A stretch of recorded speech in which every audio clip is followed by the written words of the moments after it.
All right, so let's get back to car content today. Today, I'm going to try to squeeze in two good ones on you. Um, the first one is our 67 Mercury Cougar, and the second one is a 64 Ford Galaxie that we recently picked up. So hang in there. Should be a pretty good one. We'll get back to some car content.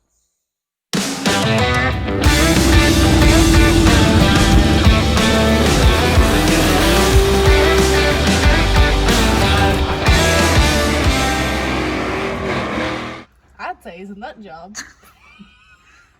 All right, guys, so here it is. Our 1967 Mercury Cougar.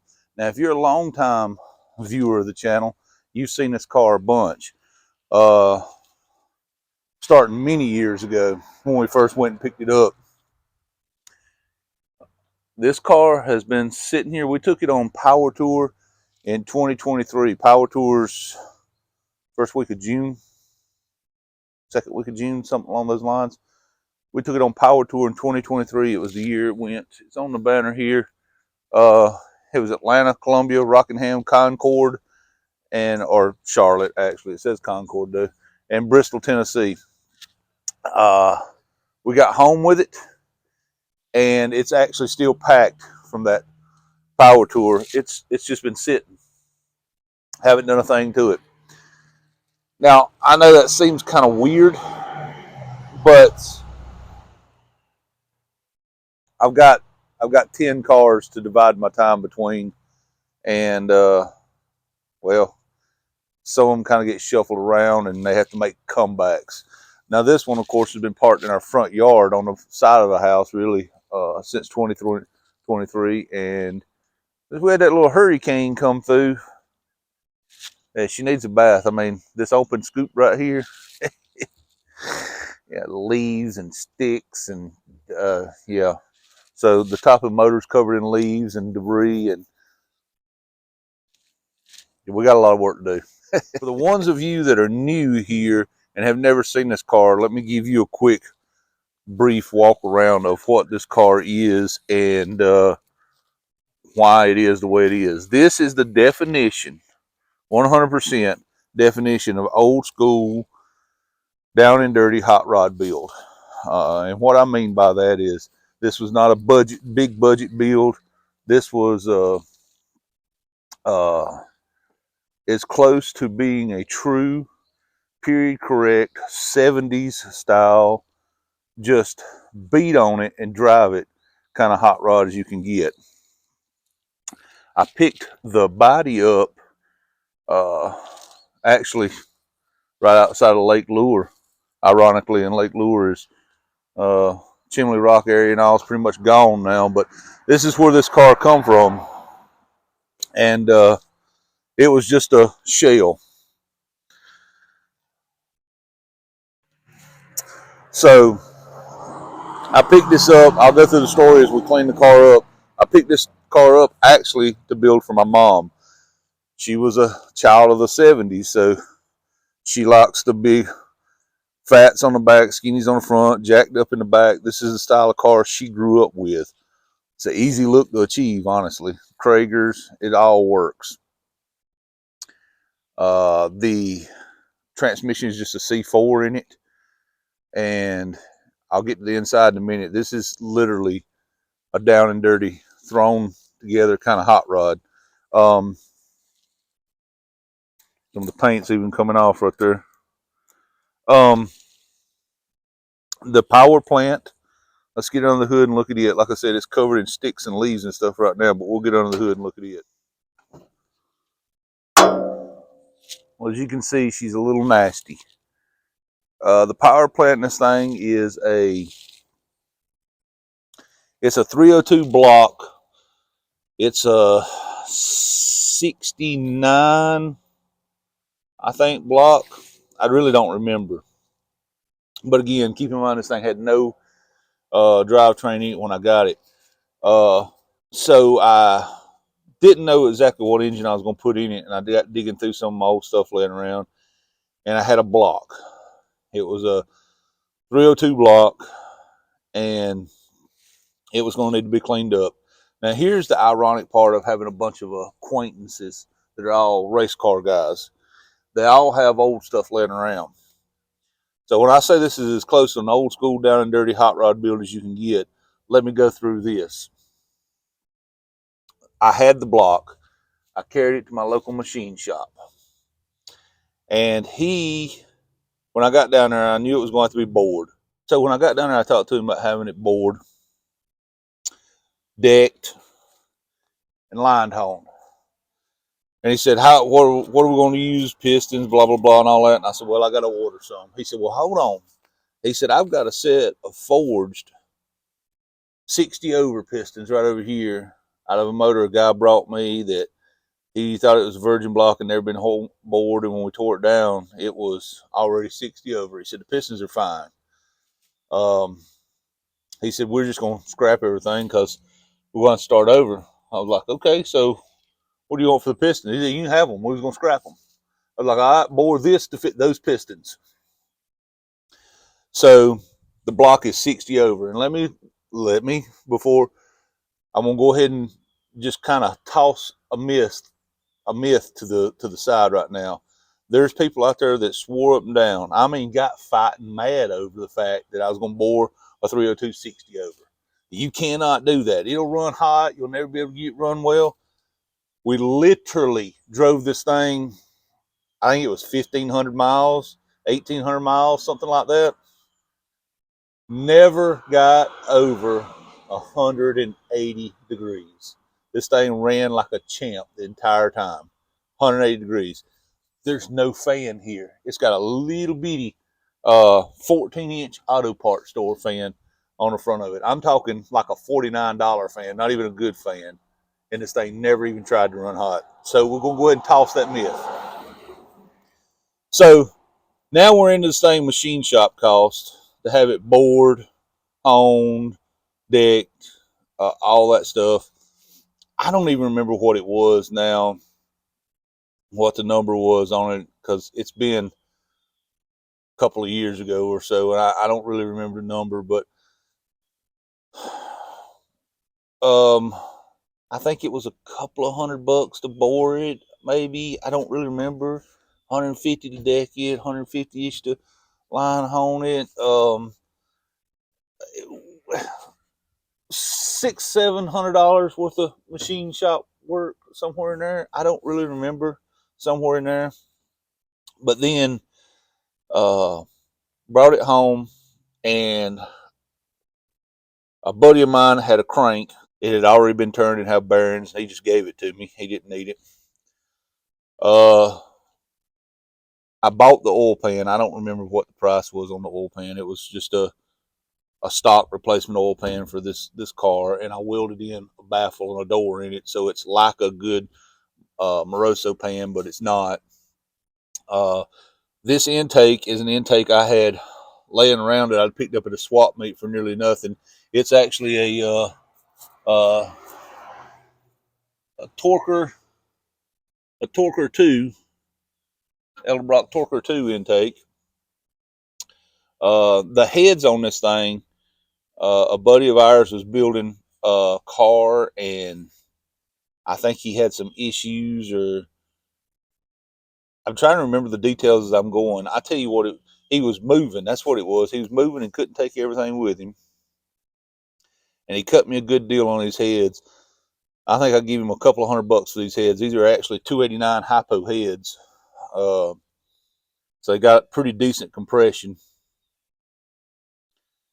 Another friend of mine had a cam laying on a shelf, and he had lost the cam card for it.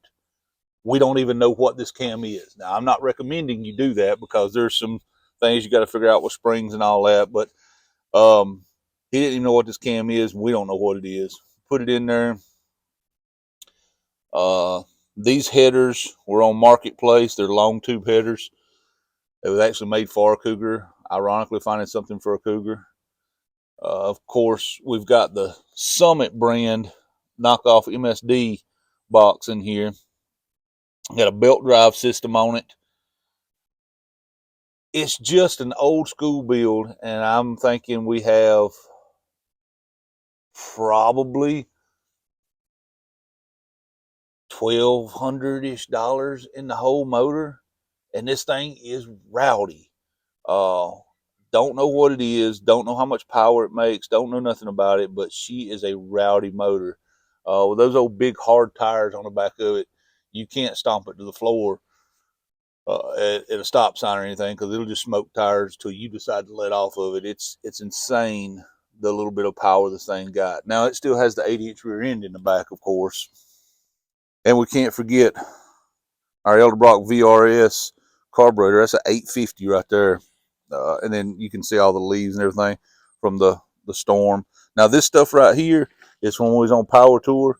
I had an issue with the electric fan. I think my electric fan had quit working, and I was trying to figure out what was causing the issue. So I wired it over here to the battery to try to figure it out. Turns out it was a relay issue. So now I've just got to clean all this up. This is just a bunch of wire that's laid across there where I was testing circuits, trying to figure out what was going on. And then this over here, we had one headlight that wasn't working, and I was trying to find power to run this one headlight. So there's a little wire in it we got to clean up. These were roadside repairs. Let's look at the interior. And again, down and dirty hot rod. This is just as beater with a heater without the heater as you can get.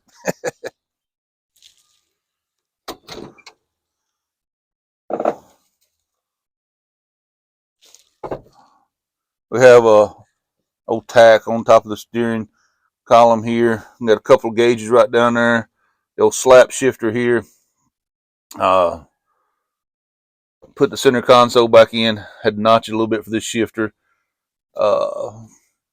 This is a used dash pad. You can tell by the way it's curled up a little bit, but it's a dash pad. When I got it, it didn't even have a pad on it. So I replaced it with this steering wheel, which I just realized I put on upside down, because the old steering wheel was all busted up and broken out around here.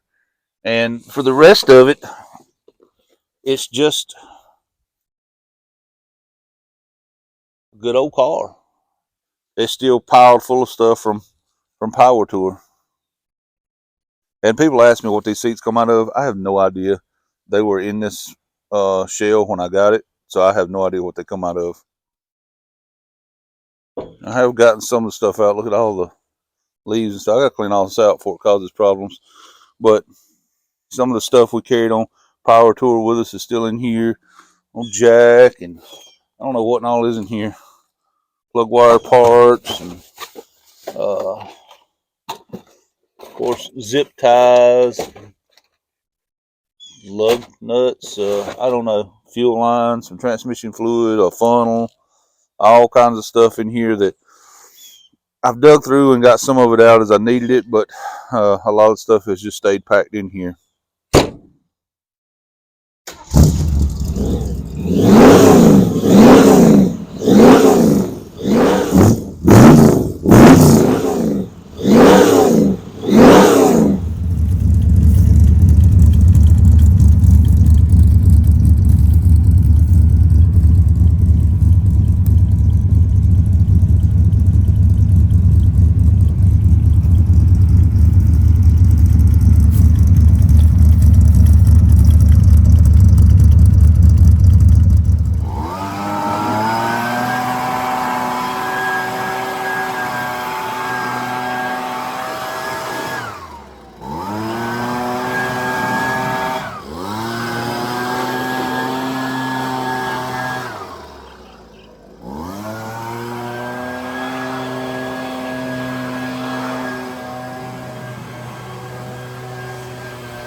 Much better, much better. Now it's ready for a proper bath. All the big stuff is gone. Believe it or not, all this engine bay was painted fresh before that engine was put in. So I'm gonna go in here and clean all this up, clean the wiring up and everything. The wiring that I've got laid across here, it's gonna wait a day or two before I clean it up. But today we're gonna pull it over on the cement and give it a bath. I mean, it's not the best paint in the world, but it is extremely nasty from sitting. So I'm gonna give her a bath real quick.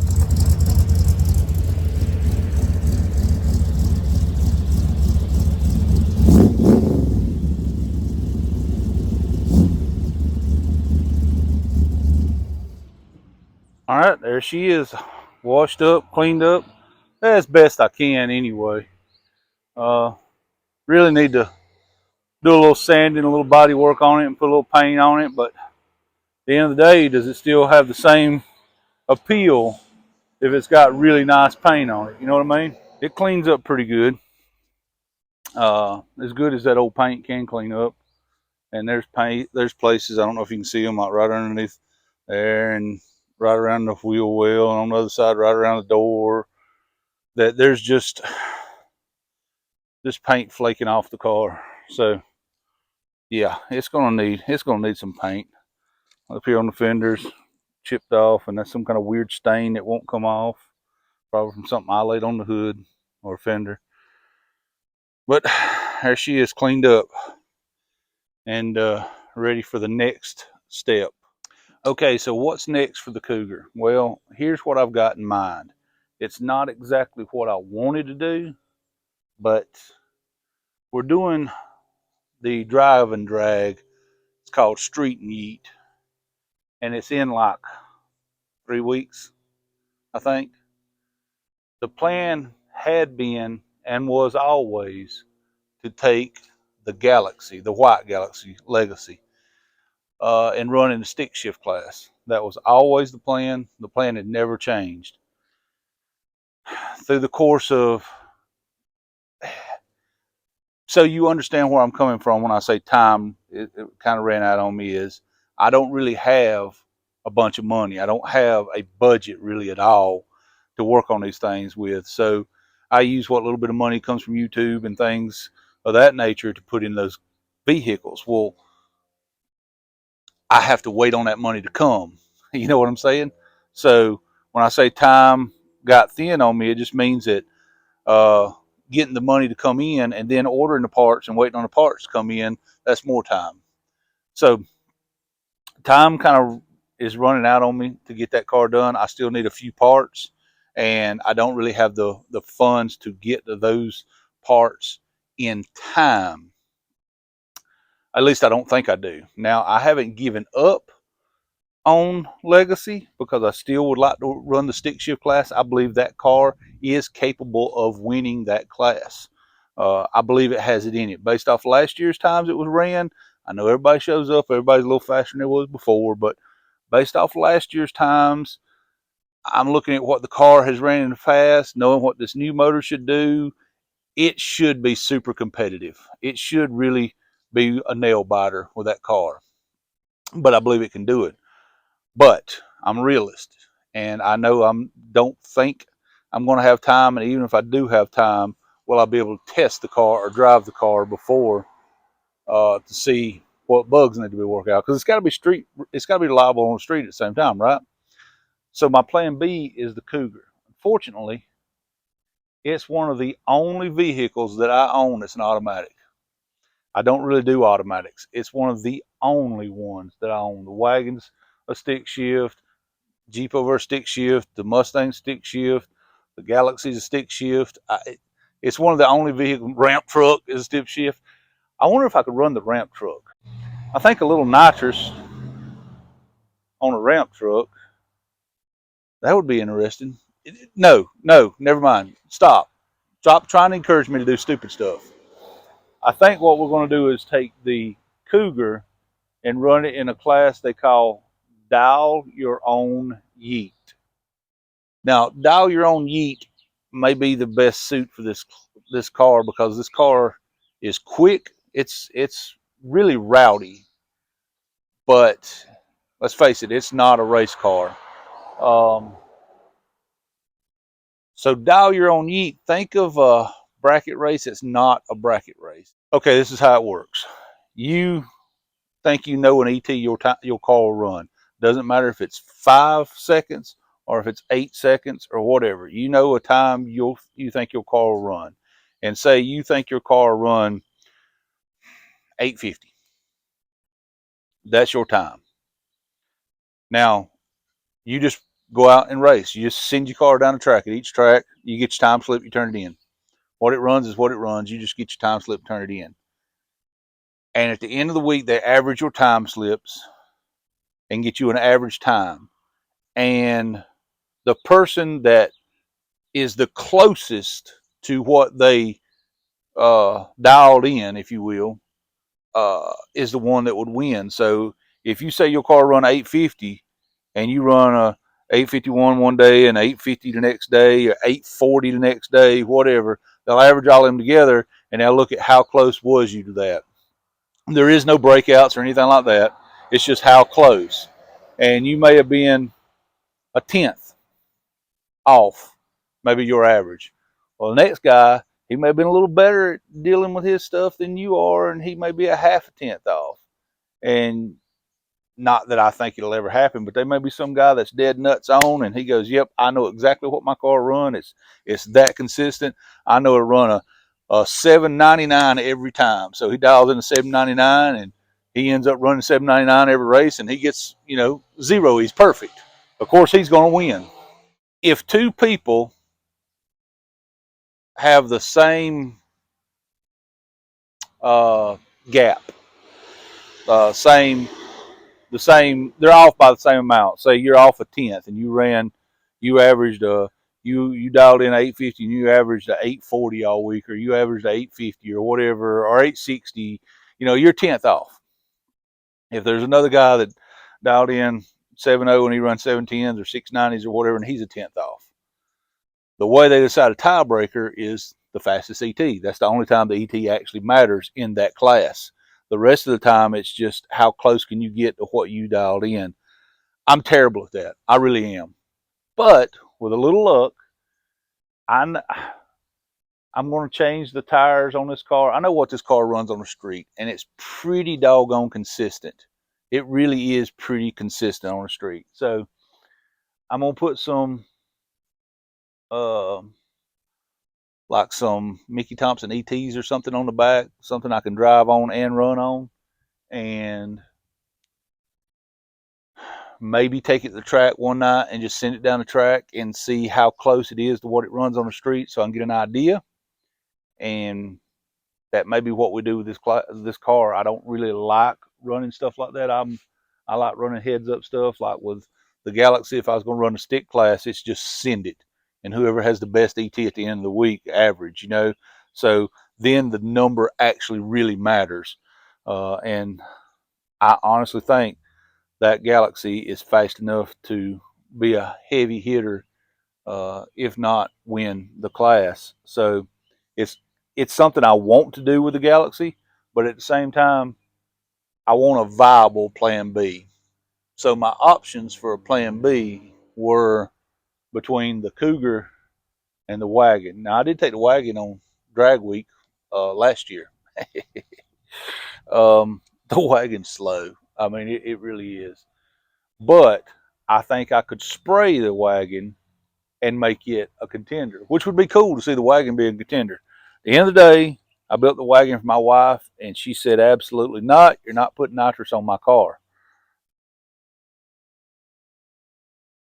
Well, without nitrous, it's not going to be competitive. So she is dead set against having nitrous on her station wagon that she cruises around in.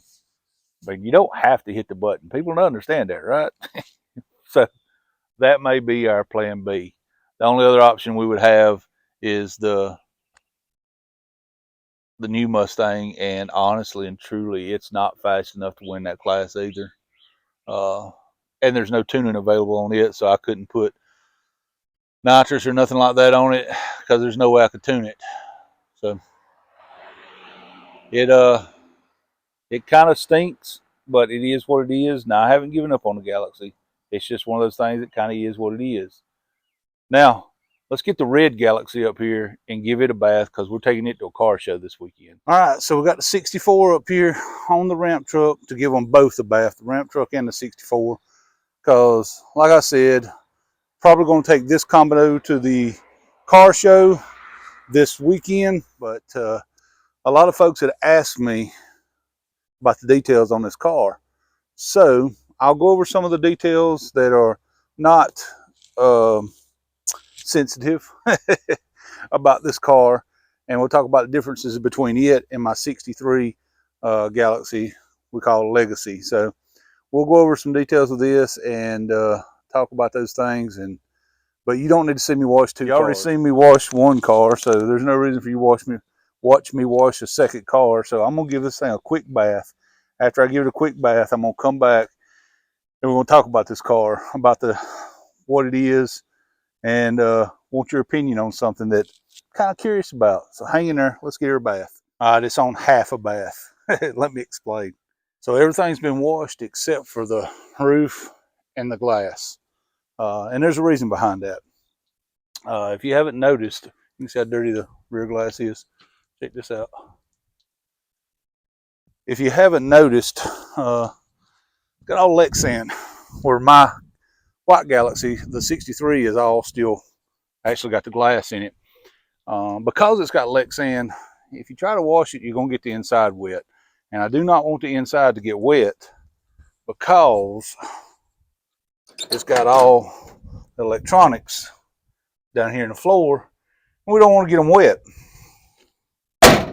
So the way I wash these, I don't know if other people have different ways of doing it, but the way I do this is I wash everything from the body line here down, just a normal car wash.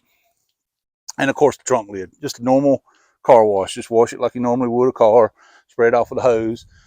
But then the glass, the roof, what I'll do for the roof and the sail panels is basically a very detailed hand wash. I'll get up there with a rag with soapy water on it and wash it off by hand, and then I'll get a wet rag, get all the soap off, and then towel dry before it can get inside the car, and then we'll go back to all the glass with some glass cleaner.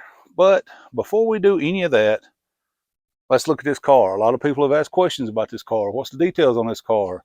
Well, let's take a look at it. Inside, you'll see it's a lot different than my Galaxie. My Galaxie my Galaxie just has a roll bar, and the kickers go out the back. It's basically a 4-point. Well, it is a 4-point. This in here has a full cage in the car. Got a real race seat, you know, all the professional stuff. Let me climb up in here and we'll take a look at it. It's way different than old Legacy is. I'll say this, for a big feller, that cage makes it a tad more difficult to get in and out. So we have all of our gauges across the front, right in front of us. Line lock is up here. Trans brake. Got our air shifter. I'm trying to think what all it's got. Oh, this one has a fire containment system, which mine does not. The white Galaxie does not, and it's a good idea. It's something that they all should have, but I'd never even thought about putting one on mine until after I got in this one and seen this. So that's a good idea to have in one. Got all of our switches up here on the roll bar. Of course, we got Foghorn Leghorn over there. Our bottles is right back here. All of our electronics is over there. It's a pretty well-built car. I mean, you know, again, full cage, all the nice sheet metal work. It's a really, really nice car. I'll go over the drivetrain in just a minute, but yeah, this is a really nice car. I'm very excited to make a pass in this car and see how it runs, to see to see what and all this thing really does. It'll be very interesting. I've never been in a car quite like this. First off, the fact it's an automatic, I'm not sure what my left leg's supposed to do when I'm going down the track. I'm a little confused on what to do with my left leg. Does it just kind of lay there? Am I supposed to prop it up on something? Am I supposed to just go down the track and do this so I feel like I'm doing something with it? You know, the whole left leg thing. And then the air shifter. Well, what is this arm supposed to do? I don't. I mean, I'm thinking about putting a ratchet swivel head right in there and putting a handle on it just so I can go down the track and do this while it shifts. So I feel like I'm doing something. I'm not sure what to do with all these gizmos in it. It's a very different experience for me. But at the end of the day, this car is probably, well, there's no probably to it. At the end of the day, this car is a lot safer than Legacy is. Legacy, honestly, is too fast for what it is. It should have, if it ever went to an NHRA event, it should have a cage in it. Cage like this, but it doesn't. Now, I will say, I would like to have a fire containment system in it like this and go that route with it. Here's the interesting thing. With this thing having a full cage in it, having an automatic in it, which facts are heavier, any way you look at it, that's a fact. This car is 1,000 pounds, or right at 1,000 pounds lighter than Legacy is. Is that not insane to think that this car is 1,000 pounds lighter than Legacy? This right here is a race car. Legacy is a street car with race car guts. This is a race car. Let's continue to look around this car and see what else we see on this car. It's a little chopped up because somehow there was no sound the first time I did it. But look at the outside. She's a true small tire car. 28 10.5s on the rear. It is 4-linked on the back. So actually I think you could go a little bigger now with a 4-link on the back. But it is 4-linked, coilover, as we said. Automatic trans brake. And it is a 385 series engine. I'm not going to climb up there and raise the hood right now because, well, I don't really want to climb up there right now. But it's a 385 engine based off of a 460. It is a single 4-barrel motor. It's not a crazy built motor, just a good, strong, reliable 385 series based motor. I don't really know what else I can tell you guys about it, but I'm sure there'll be some questions you'll have. So if you got any questions about it, drop them in the comments and I'll answer anything that I actually can answer. So there you go. That's a good little look at the car, I think. And of course, I did what any rational human being would do. Get it washed, get it cleaned up, and before it can even dry good, just go ahead and park it under a tree to sit there. Yeah. That works. I know. But the reason it's parked on a tree is actually so I can. I'm fat and I'm sweating and it's hot, and I want to clean the windows, and that is a little bit of a shade to clean all the windows. So there's that. Okay, so what are we doing with this car? Well, I wanted to get into some racing with this car before this season was over with. I knew there'd be a chance for 1 or 2 races, but with the storm coming through, the hurricane that came through, and us doing some things with that, power being out. Our power is finally back on, by the way, but I'm having some issues with some breakers in the shop, so I think there might be a line that's underground that's having an issue there. So with those things that's gotten us behind, I'm still going to try to find a race for this thing before the end of the season because we need to make some passes in it. No matter what, we're taking it out for some test and tune sections and see if we can get her, dialed in and see what it'll run. The big plan with this car is, I've never been a bracket racer. I've always been a heads-up racer. But the big plan with this car is to run some bracket races next year. Maybe even try to run one of these where, they crown a world champion. Maybe run a whole series of bracket races. Now, I've never bracket raced. Don't know anything about bracket racing. I've always been a heads-up racer. But I understand the basics of bracket racing. I kind of understand how it works. Now, in order for that to happen, this is a contingency kind of deal. In order for that to happen, um, there is a caveat. This car doesn't actually belong to me.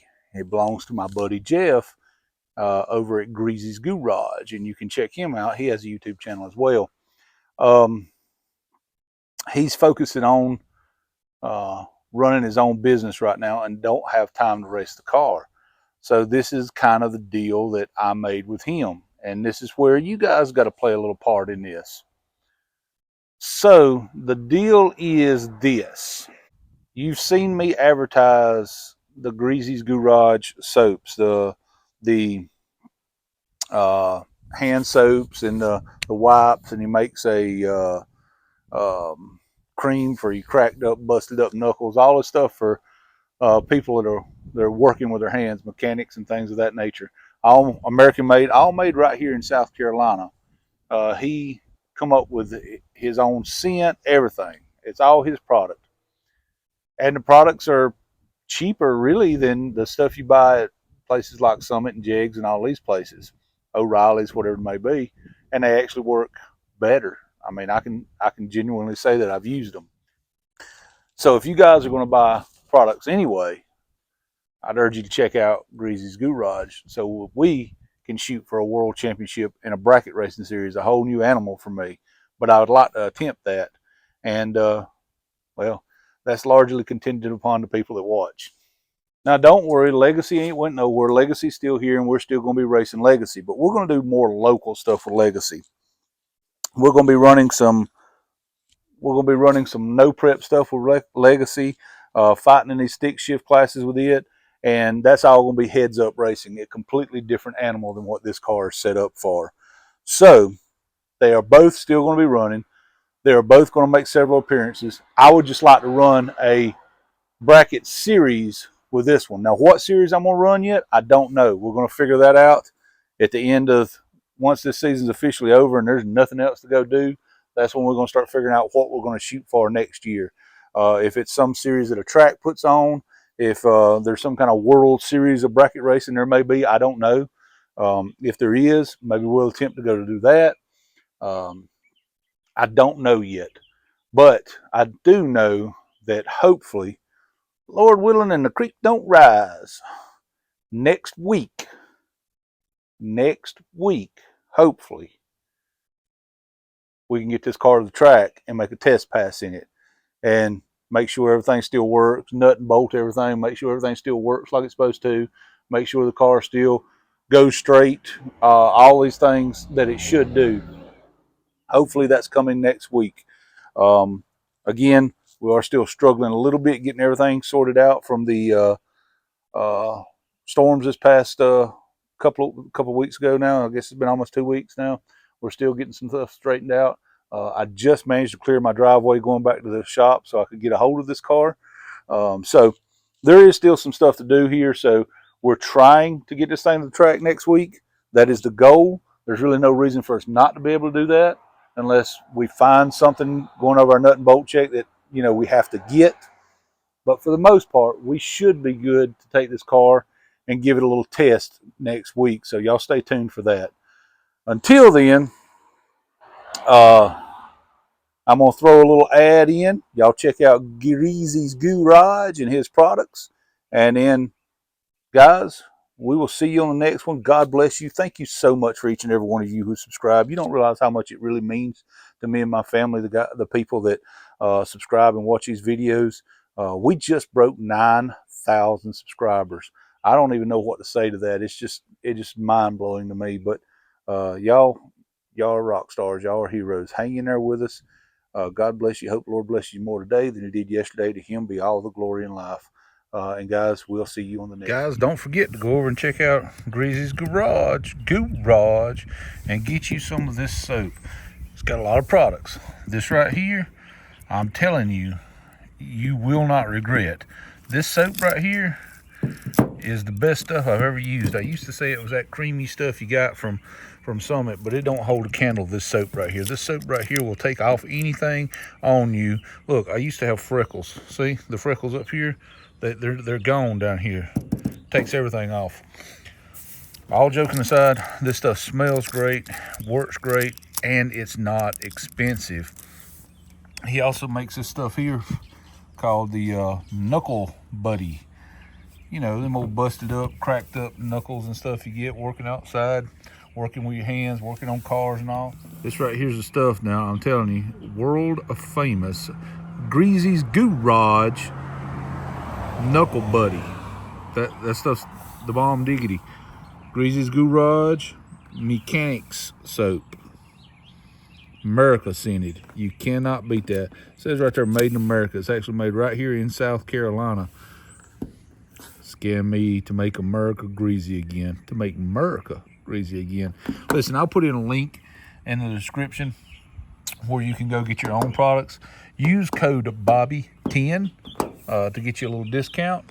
I'm telling you, this stuff right here is amazing stuff. Go over and support him and his endeavors. Guys, listen, American made, South Carolina made. This is as real mom and pop as it gets. This is throwback to when America was great. Jump on this stuff.